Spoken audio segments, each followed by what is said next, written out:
Last night, the NBA world got to witness a special historic moment. Kia NBA Most Valuable Player.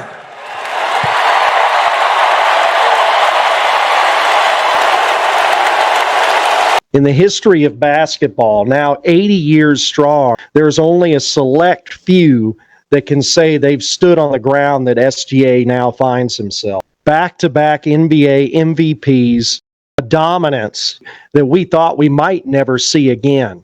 SGA now joins the elite pantheon of great players to come and win back-to-back MVPs and join the two-time MVP club, a club that sits with the likes of Steve Nash, Karl Malone, players that have stolen MVP awards awarded to them, as the name says, by the NBA's fraudulent media from more deserving counterparts like Kobe Bryant that came before, and like Nikola Jokic and Luka Doncic and Victor Wembanyama who play today. It's elite company that SGA finds himself in, and it's not his fault. This is something that has been going on since the beginning of sports. And to understand it properly, first, you have to understand what the MVP award even is. Like the name says, the MVP award is not something that can be won. It's something that's awarded to you by financial partners and, for lack of a better word, idiots, the Mike Greenbergs of the world, the Ryan Russillo, great Bill Simmons, among the most knowledgeable NBA fans, has found himself now with a financial incentive with Clutch Sports and Rich Paul to further denigrate legacies of greats, anything that conflicts with the narrative that they profit from. You see, it's not something you can achieve. It's not something that you can win like a championship or even like a scoring title or a rebounding title or an assist title. Those are things that depend on the merits of the player on the court. Those are things that can be strived for and achieved because of your excellence as an individual. This is someone's opinion. And like we saw when the great Steve Nash won back-to-back MVPs while Kobe Bryant was leading a team of Smush Parkers and Devin Georges and Chris Mims and Kwame Browns to 45 wins in the most stacked conference perhaps in the history of professional sports, while averaging 35.4 points per game in an era where the average team on a nightly basis scored less than 100 per game. That was the first step. That was setting the milestone of the NBA writers, the NBA traditional media, shaking their fist at the horrible Kobe Bryant. How dare he come against the legacy we loved and supported in the 90s of Michael Jordan,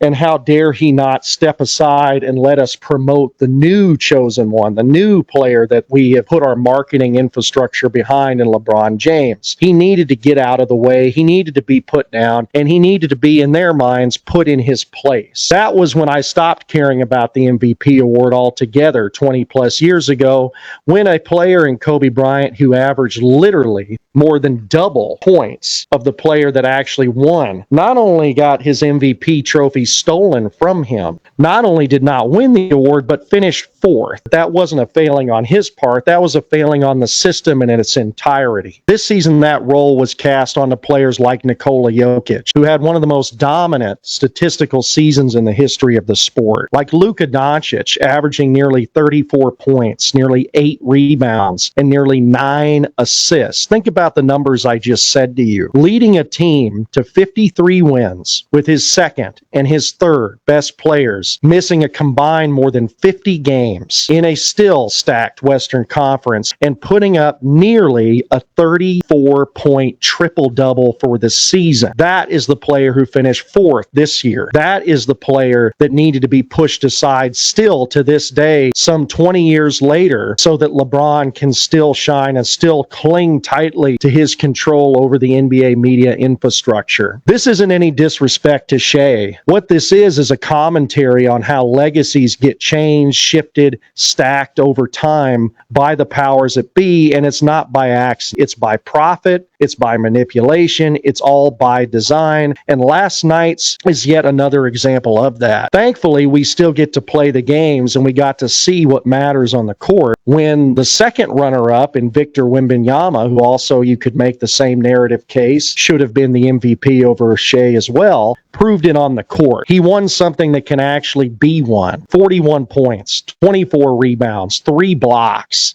49 minutes for a guy that they were questioning how many minutes his body could handle playing. He came through and dominated what supposedly is the best team in the NBA and defeated that team where it matters most on the court for the 5th time this NBA season. We'll see who the marketing infrastructure decides to put their weight behind moving forward. We'll see if they latch on to Victor the way they have others. But over time, one thing that cannot be forgotten, regardless if it's a player that we love or a player that we hate or a player we're indifferent to, the MVP award, as long as it's voted on by those that don't know and respect the history of the game, as long as it is awarded and not truly won, it doesn't matter. And it has no impact on anything other than who won the popularity contest, who did Nike and Adidas and ESPN and Fox Sports 1 decide to push that particular season, who did they need to be the face of the league at that particular time. That's what it's always been. That's what it always shall be until the rules reflect the realities of who the best player on the court at that time and in that league actually is.